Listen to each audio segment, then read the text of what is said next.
ایک ایسے نبی جنہیں ایک دیو ہیکل ویل نے نگل لیا۔ آپ سے ایسی کون سی خطا سرزد ہو گئی تھی اور آپ مچھلی کے پیٹ میں 40 دن زندہ کیسے رہے؟ اس ویڈیو میں ہم اس ہستی کے متعلق جانیں گے جن کا واقعہ قرآن مجید میں یونس اور توریت میں جونا کے نام سے آیا ہے۔ تاریخ میں آشوری قوم ایک عظیم اور طاقتور قوم کی حیثیت سے جانی جاتی ہے جس کا دارالحکومت اشور تھا۔ اشوری دراصل بنی اسرائیل کے نسل سے تعلق رکھتے تھے جو بخت نصر کے حملے کے بعد غلام بنا کر بابل اور عراق لائے گئے تھے۔ اس زمانے میں دریائے دجلہ کے کنارے نینوا نامی ایک چھوٹی سی بستی تھی۔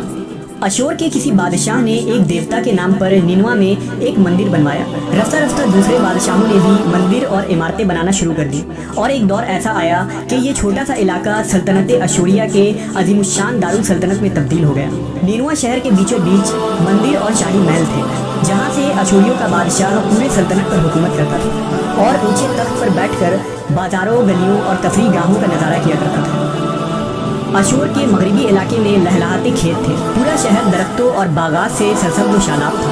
اشوریہ لوگ پتھر تراشنے کے فن میں بھی ماہر تھے، لہذا جگہ جگہ سنگ مرمر کے دیواروں پر انہوں نے اپنے دیوتاؤں کے نقش و نگار بنا رکھے تھے۔ مختصر یہ کہ نینوا تہذیب و تمدن کے لحاظ سے انتہائی ترقی یافتہ شہر تھا۔ اشودر دیوتا ان کا سب سے بڑا دیوتا تھا۔ نیز یہ لوگ بادشاہ کو بھی خدا کا درجہ دیا کرتے تھے۔ یہ لوگ بت پرستی اور کفر و شرک میں مبتلا تھے۔ اس وقت نینوا کی آبادی 1 لاکھ سے زیادہ تھی اور یہ 700 قبل مسیح کا زمانہ تھا۔ اللہ نے اس زمانے میں اس قوم کی ہدایت کے لیے حضرت یونس علیہ السلام کو بھیجا۔ حضرت یونس کا پورا نام یونس ابن متا تھا۔ آپ حضرت ہود علیہ السلام کی اولاد میں تھے، جبکہ بعض مفسرین نے لکھا ہے کہ یونس علیہ السلام کا تعلق بنی اسرائیل سے تھا۔ آپ حضرت یوسف کے چھوٹے بھائی بن یامین کے بیٹے تھے۔ جب آپ کو نبوت ملی اس وقت آپ کی عمر 28 سال تھی۔ آپ پر ایک صحیفہ بھی نازل ہوا جو توریت میں یونا کے نام سے موجود ہے۔ حضرت یونس سب سے پہلے اشوری بادشاہ کے پاس گئے اور اسے پیغام حق سنایا، اسے خدائی کے جھوٹے دعوے سے توبہ کرنے کا حکم دیا اور ایک اللہ کی عبادت کی طرف بلایا۔ یونس علیہ السلام نے اس سے ان اسرائیلی قیدیوں کو آزاد کرنے کا بھی حکم دیا جسے اس نے قید کر رکھا تھا۔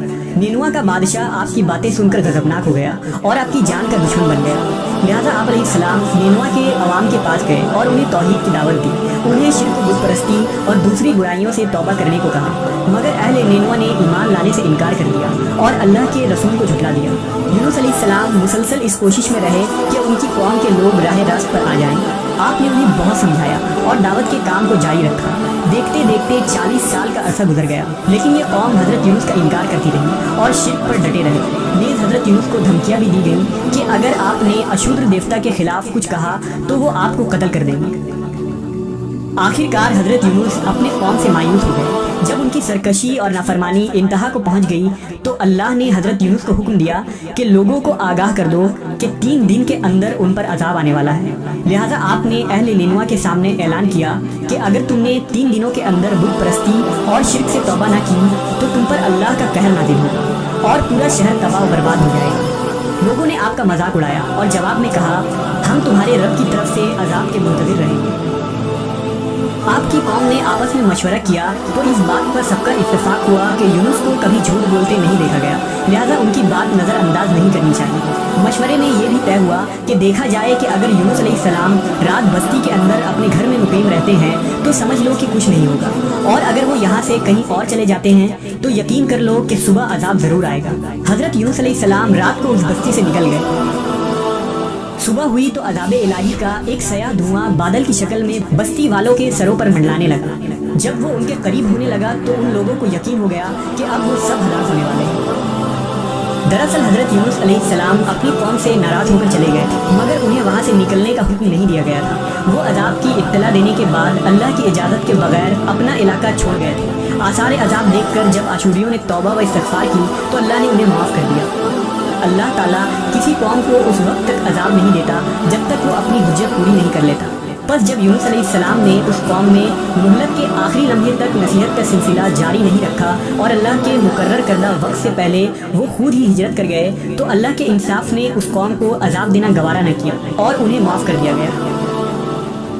جب حضرت یونس علیہ السلام فرات کے کنارے پہنچے تو ایک کشتی کو مسافروں سے بھرا ہوا پایا۔ حضرت یونس کشتی میں سوار ہو گئے اور کشتی نے لنگر اٹھایا۔ پورے دن میں کشتی سمندر میں سکون سے چلتی رہی۔ اچانک اونچی اونچی لہریں اٹھنے لگیں۔